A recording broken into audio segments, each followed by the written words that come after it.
Rua Bioscience, medicinal cannabis, cannabis referendum. So quite a few people have asked me my thoughts on the subject and whether or not you should invest in the Rua Bioscience IPO.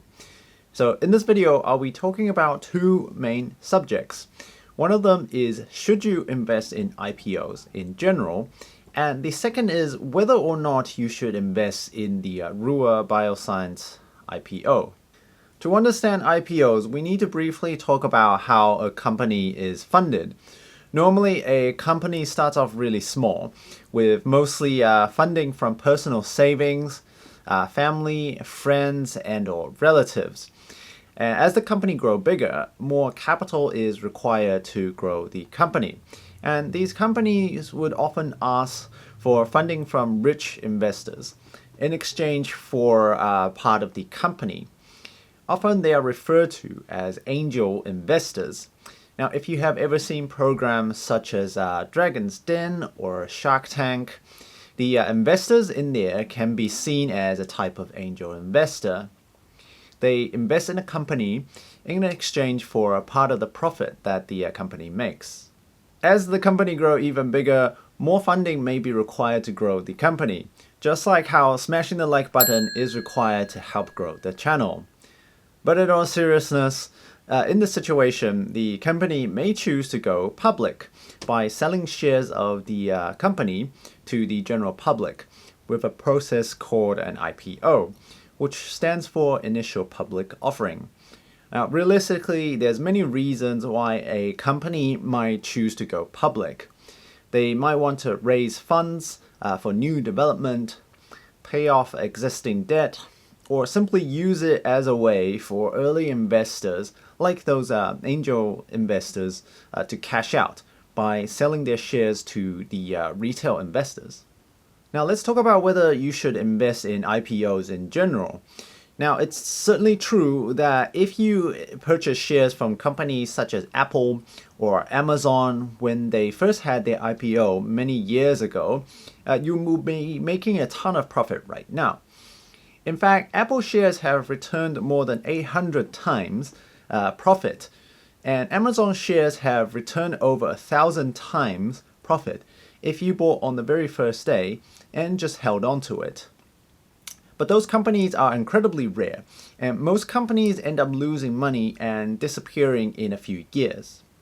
One of the biggest misconceptions is that people think that during an IPO, they will be buying shares at a discount, when most of the time this is not actually true. Most companies allocate preferred shares for institutional investors and people that are close to the business, and they often get a discounted price when buying the shares before they are actually listed on the market. Retail investors usually can only buy the shares at the opening day market price, and that is quite often a higher price than the offering price. An example of that would be Lyft. Lyft is a rideshare company in the States with a similar model to Uber. They had an IPO in 2019 with an offering price of $72, but their opening price where the retail investors can purchase their shares is at $87. On the very first day, they had a giant sell-off, and the stock has been in a constant downtrend ever since, with their current price around the $26 mark. A local example would be Cannasouth, which is also in the medicinal cannabis sector. They had an initial offering price of 50 cents per share, and it sold off aggressively in the first few days after their IPO. Since then, the share price has gone sideways for a long time, until fairly recently did it start to go up again, potentially due to the cannabis referendum. Currently, it's at around 85 cents per share. On the other hand, the Beyond Meat IPO had their initial offering price at $25, and they opened at $46 on the first day, but then proceeded to climb to more than $200 dollars per share within a few months. Now, they are the rare example of the situation where the opening price is lower than what the market thinks the shares are worth. So this situation does happen, but it's usually quite uncommon for shares to climb so high after an IPO so quickly. In most situations, there's usually a dramatic sell-off after an IPO. The point is that if the company has good products and there's real potential growth in the company, the share price can definitely still go up higher after the IPO. Now, Beyond Meat is currently at around $184 per share at the moment. Here comes the second subject. How do you even evaluate these new companies? How do you even decide whether or not Rua Bioscience is worth investing in? The main problem with analyzing these new companies is that they don't have years of financial statements, cash flow statements, balance sheets that you can look through to show that they have growing sales or revenue. You really have nothing to base your decisions on. This is especially true if you are not an insider of the company and you don't have a full idea of how the company operates. Another problem is that companies often hire marketing agencies and clever accountants to hype up the company and make it seem like that they are making money just to increase their valuation. An example of that is Uber, a company that's been losing money consistently year after year. Got a valuation of $82 billion at their IPO.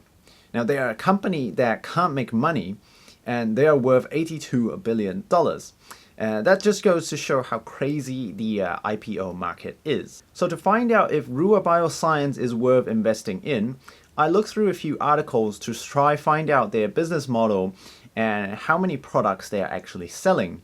So in a news article, it states that Rua has an export deal with a German cannabis distributor and hopes to make their first shipment in the next 12 months. But Rua needs to meet the Code of Good Manufacturing process, the GMP, before they can start production. And they are looking to get their GMP certificate by late January of 2021. The company also said that they are expecting their first commercial sale by the end of the first half of next calendar year of 2021. I mean, excuse me, what? So basically, they don't have a certificate and they don't have any actual products, and they are not even selling anything until way into next year. So this is almost like some strangers down the road telling you that they are going to start a bar and they want you to invest in them, but they don't have a license. I mean, sure, they have a place, maybe a nice place, with some tables, chairs, and some kegs of beer, but they don't have much of anything else. Now, would you invest in them? I mean, sure, there is a possibility that they will do really well and will return you with lots of money back, but this is almost like gambling at this very early stage. I mean, it could go really well, or it could go really, really badly. Putting money into startups like Rua Bioscience means that there's a high probability that you won't be getting your money back for a long time, unless the share price skyrockets, which again may very well happen, but you have to decide if that's a risk that you are willing to take. So in conclusion, I believe that Rua Science might be jumping on the hype of the cannabis referendum to try raise funds for their future operations and development.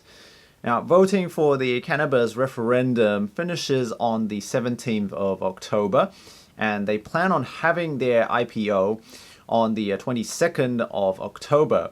Now, these dates seems conveniently close together.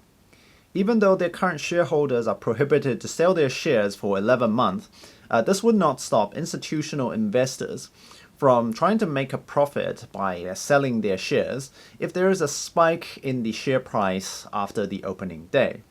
Investing in IPOs can be considered a bit of a gamble because there's usually very little information on the company, and it's extremely hard to judge whether the company is good or not.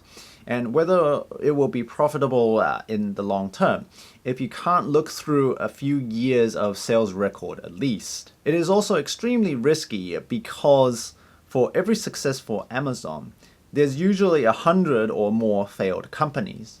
Personally, I tend to stay away from investing in IPOs due to the massive risk and the uncertainty of if and when I can expect to get my money back. But let me know what you think down in the comments below and whether or not you are interested in investing in IPOs. And I will see you in the next video.